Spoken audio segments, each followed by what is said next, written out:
welcome back to Java with John. What I want us to concentrate on today is how do two-dimensional arrays actually work. Now, for me to be able to take you through, I just want you to imagine something. So imagine you just got hired as a software developer for a brand new movie theater that is called Sign Code Cinema. Now, put yourself there. It's the opening day, and the manager runs up to you in a panic. So we have 200 people who are about to walk in, and we have no system to track who is sitting where. So people are just going to sit anywhere and they're going to cause chaos. Your job is to build a seating system, and as fast as possible. Now, think about this. A movie theater normally has rows and columns of seats. So row A, seat 1, row B, seat 5. That structure, the rows and columns, is exactly what a two-dimensional array is. So we're going to be building this particular system together. Now, the conversation that we had last time was just an opener, or just an introduction of sorts into two-dimensional arrays. Before we got to the two-dimensional arrays, we had already discussed the one-dimensional arrays. So just allow me to have this here. So in these two-dimensional arrays, it would look new integer. It would look something like this. Now, a regular array, that is a one-dimensional array, normally has a single row of seats. So one line and that's it. It's actually simple. But when you think about a 2D array, it's just like the entire theater. So we have multiple rows, we have multiple seats. And in Java, this is how we declare it. So I'm just going to start off with something small, where we have 5 rows and 8 columns, just like that. That is how we declare a two-dimensional array. So the first pair of square brackets represent the rows, the second pair represents the number of columns that are expected in that two-dimensional array. Think of it just like having an array of arrays. So the first pair of square brackets is for the row, the second pair is for the columns. So when we mention later on theater at index 0, 0, there, let me just close it off. How did I spell theater? There. So when we mention something like that later on, we actually mean row number 0, or row at index 0, which is the first row, and seat number, or index 0, which is the first seat. So that's the very first seat. When we were, or rather when we change, if we were to change this to 2 and 4 there, what we actually mean is row number 3, row at index 2. Row number 3, seat number 5. Because again, this normally uses zero-based index. If the value is 0, then that particular seat is empty. This is according to how we're going to create it, but if it is a 1, then that seat is already taken. Now, let's go right ahead and build this entire system. And I would actually propose, to make our work easier, I would propose we have, or rather we incorporate scanner. Let me just give the full name. We had talked about reading keyboard input from the user, and scanner was one of the classes. It's actually a very good class when it comes to reading user input, and it comes from the utility package. So first thing, probably you can add short message here. So welcome to Sign Code cinema, and probably we could underline this as well. So maybe I can just have that all the way to that point there. Then we had as well talked about loops. This is what I would suggest. Just a moment, and I'll explain this particular part. So running, we're just going to create an endless loop. So the loop is going to keep executing as long as the condition remains true, of which currently it's always going to be true. So we are going to give the user a choice. So let me add this here. Let's start off with a question. Maybe I can push this one line down. What would you like to do first, or just to do? Let's leave it at that. Then this is where we are going to present the choices to our user. So choice number one, we maybe, or rather the user is going to view the seating chart, just to know how all the seats are spread out. Choice number two, they can book a seat. Choice number three, they can cancel a booking, because it's possible they had booked a seat, they just want to maybe release the seat so that it can be reallocated to someone else. Then choice number four, the user can choose to exit entirely. From there, we can create, since we expect the user to pick the choices using the numbers 1 through 4, so we can pick that as an integer. So scanner, then we invoke the next int method, next int there. Then from there we can basically go through the choices. So if choice is 1, obviously we don't always have to use if. We can actually use the switch case system, but for now let's just use the if statements. So in choice number 1, the user simply wants to view the seating chart, so meaning we're going to display the theater at this point. So to display the theater, maybe I can have this, we can push this down, then sort of a title, seating chart, sort of a title. Then down here, we are going to maybe display the seats.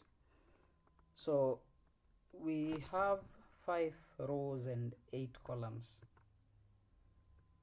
In those 5 rows, or rather for each row, we have 8 different seats. For each row we have 8 different seats. So at this point probably we could display that, so seats,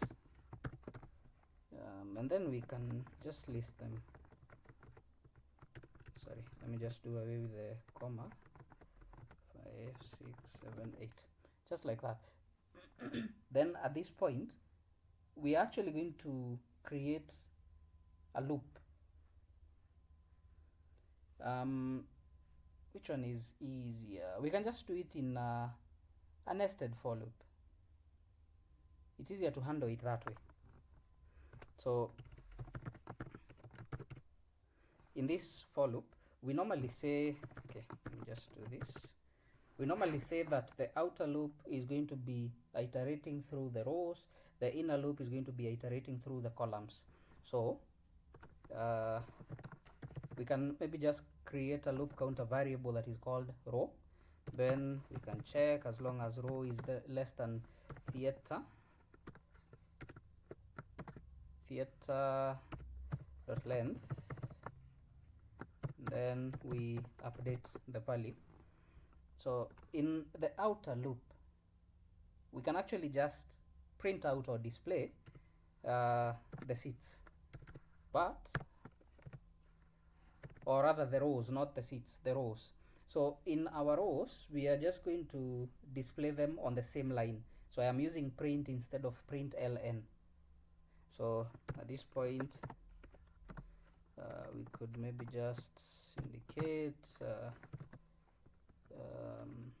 actually, just to make sure that this one allows us or gives us the particular row, instead of giving us the zero-based index, we can do it this way, row plus 1, because what we expect is when we print out row, it's going to give us the index of that row, but not the actual row. So just to make sure that we get the actual row, we can do it that way.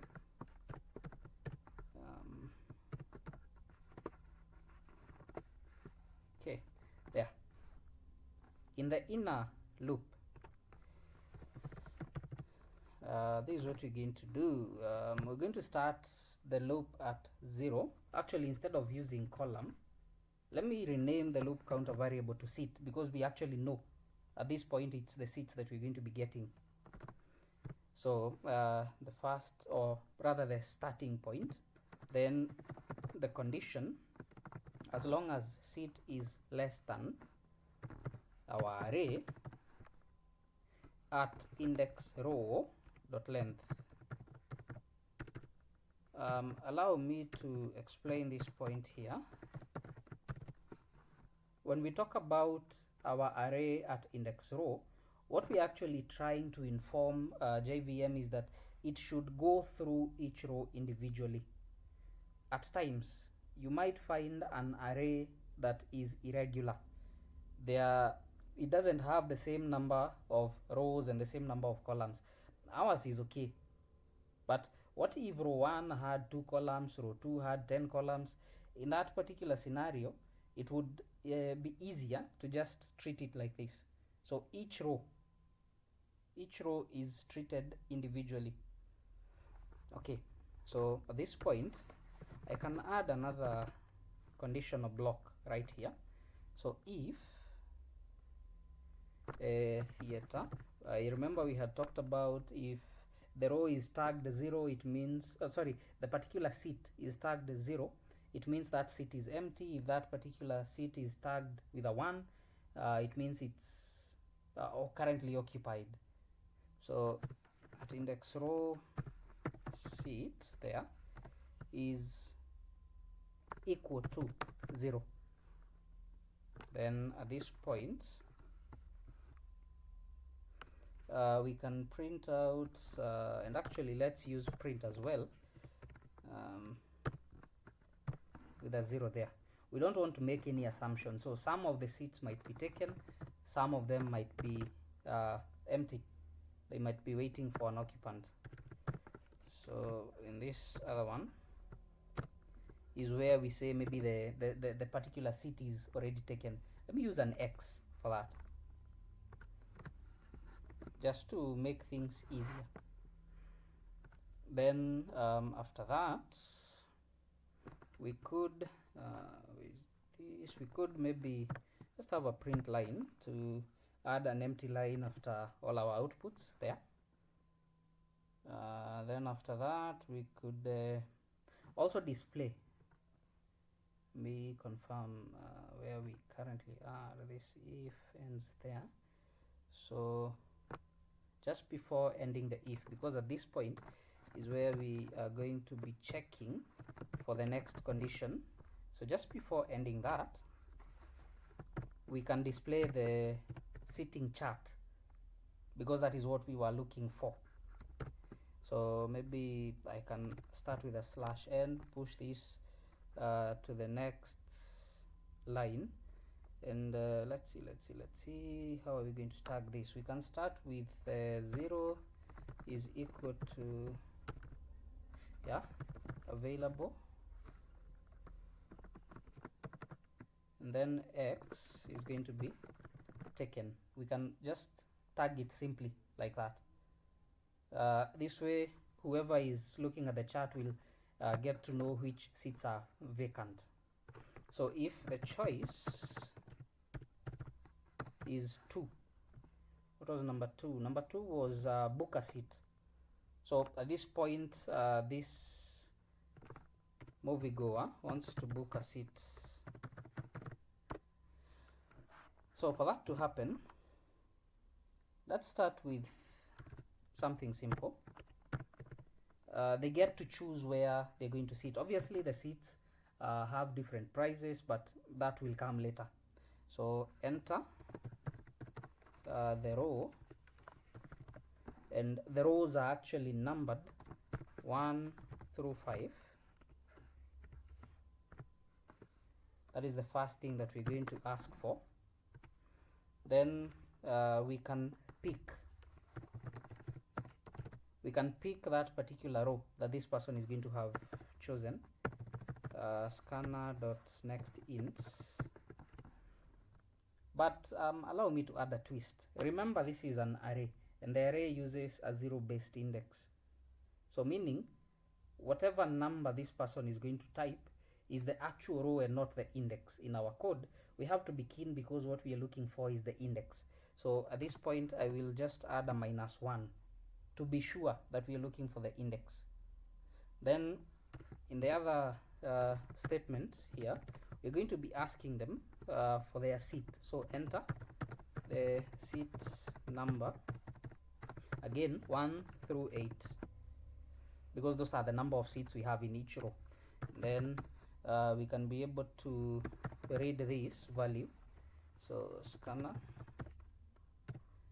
dot nextInt, and then still we're going to add a -1 so that we can get the actual index or the specific index.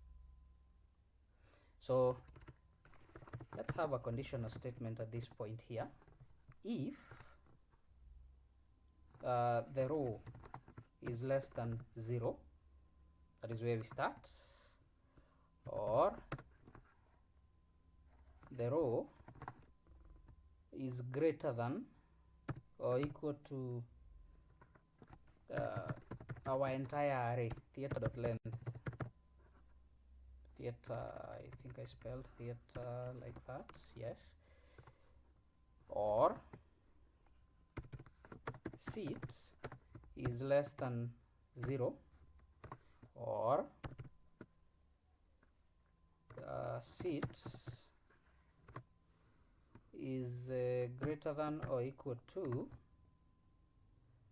let's see, is greater than or equal to theater at index row dot length. The first thing that keep misspelling theater. The first thing that we are checking, and it's very important, is that this user sticks to, for the rows 1 to 5, for the seats 1 to 8.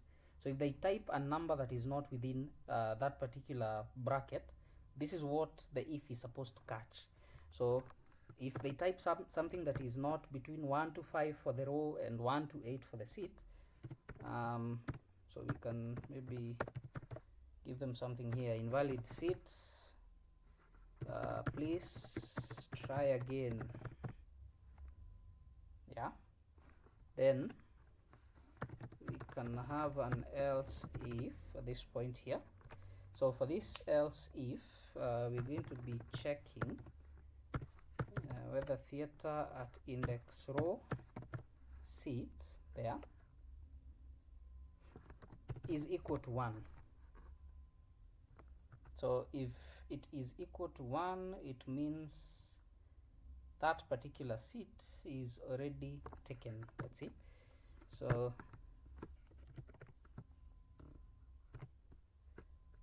sorry, that seat is already taken. Okay, just to try and make sense of what we are doing right now, we are validating the empty seats and the seats that are taken. So if a seat is free, that is where now we're going to take up this if, and we're going to tag that particular seat. So we start with the row, and then we go to the seats with 1. So there was an empty seat, someone saw it, picked it. So that is where we are going to tag that seat, and then we can just display something here. Seat booked. Seat booked. Enjoy the movie. Sorry, enjoy the movie there. Okay. What if again this person chose number 3? Number 3, we had what? Cancel a booking. So they had picked a seat, but they are now not sure whether they're going to be watching the movie anymore. So sorry, else if the choice is 3. So cancel a booking. That's what we're going to be doing there. Again, actually I don't have to repeat that. I can simply copy this, because in order for us to know which seat this person is cancelling, we will have to ask them the seat they had taken in terms of the row and the seat number. Okay, then maybe I can as well start with this right there. The validation is very important. So if they type anything that is not between 1 to 5 for the row, 1 to 8 for the seat, then definitely that one does not factor in, or that seat does not exist. So else if our theater at index row seat is equal to 0, it means that seat was blank initially. So sorry,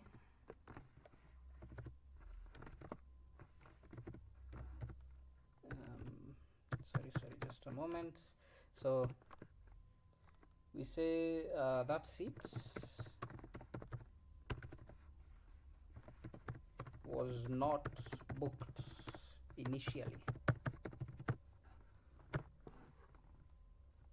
Okay, then in the last part, the else here, this is where we actually now make the seat to be blank. So again, we take our array at index row, our array at index row seat, and we make it empty with that. So at this point we say booking has been cancelled. Booking cancelled.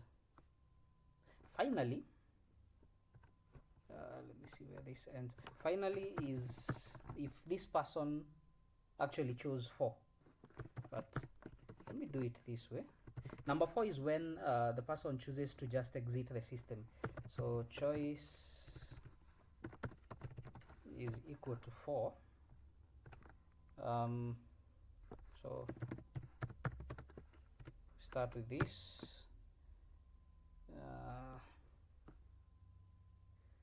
It actually means one of two things: either they left the cinema, or immediately after booking a seat they walk into the cinema. So it's one of those two things. So thank you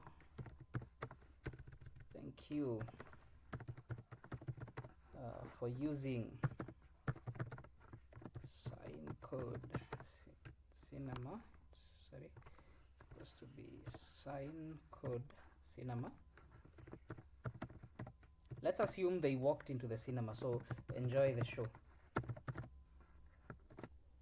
Enjoy the show. And then at this point is where we terminate. Let's see.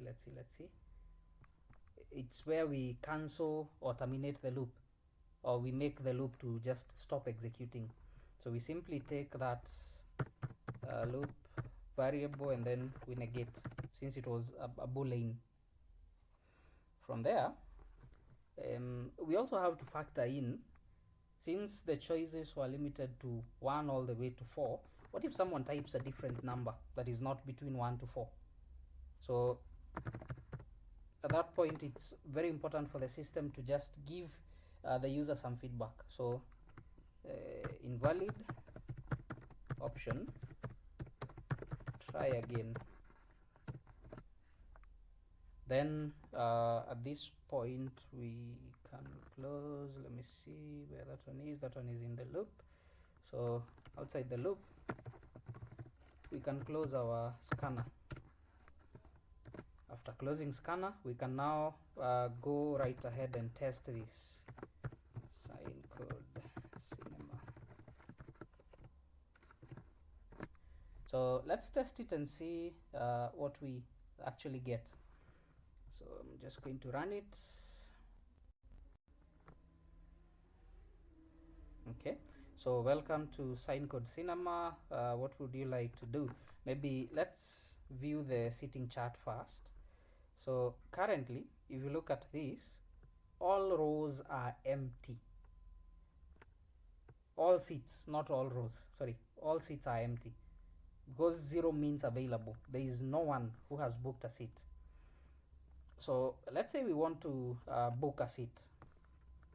So let's answer with a number 2 this time round. So enter the row. For the row, maybe let me say row 1 at the very front, and then I'll say seat number 2. So that one has been booked. Let's book another seat. Let's say row number 5 and seat number 8, the very last seat. And then let's test. When we view the seating chart again, are these seats going to be taken? So if we look at it, the second seat in row number 1 is taken. The last seat in row number 5 is taken. So let's say we want to cancel a booking, and I'll actually cancel the last seat of row number 5. So at this point, I'll just give option 3. I'll say row number 5, seat number 8 is what I would like to cancel, and booking has been cancelled. Let's confirm.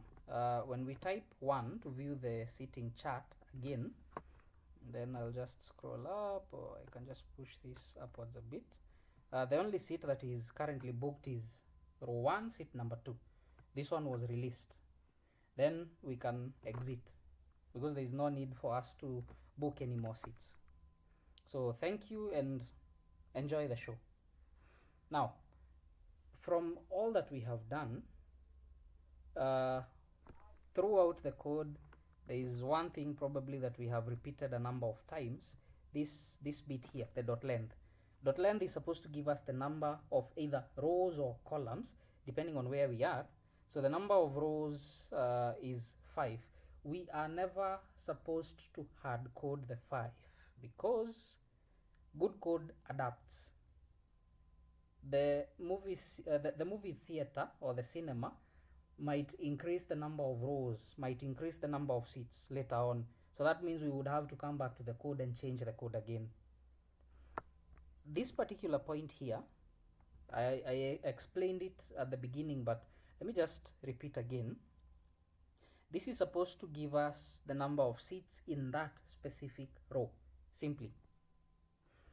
When we added the nested for loop right here, sorry, this nested for loop here, the outer loop moves us down the rows, the inner loop moves us across the seats. So this is the heartbeat of every two-dimensional array operation, all of them. And another very important thing that we mentioned at the beginning is that for arrays, they normally use zero-based index. So there is a point here where we were adding a -1, we were subtracting 1 here. So we subtract 1 from the user's input, because arrays always start from 0. The user is giving us the specific row or the specific seat, but our code is supposed to indicate the index for the row and the index for the seat. That's why we were using a minus 1 or subtracting 1. So from there, we are done. That's actually how a 2D array is supposed to work. So a two-dimensional array is perfect for anything that has a grid-like structure. So that is rows and columns. A theater, that's one example. A chessboard, it's actually another example that we could try later on. A spreadsheet, that's another example. A gaming map, that's another example. There's so many things. So the three things that I want you to walk away with today are: number one, when you're declaring a two-dimensional array, JVM gets to know it is a two-dimensional array because of the pair of the two pairs of square brackets. That's how JVM gets to know that. Then the other thing is how we access any element. I think we have done that throughout the code. For instance, at this point here, we did not mention the specific row or seat, but when we are accessing an element in a 2D array, we will have to mention the row and the particular column where we want to access that element. Number three, when we use nested for loops, that is how we get to traverse a two-dimensional array. So the outer loop loops through the rows, the inner loop loops through the columns. So the challenge I want to leave you with today is extend this particular system. For instance, can you count how many seats are left? From the simple testing that we did here, only one seat was booked. So is it possible for you to extend this and count the number of seats that are left? That's one challenge. Another challenge, can you find the first available seat automatically? Is it also possible for you to do that? Just try it. So Sign Code Cinema is now open for business, and I will see you in the next one.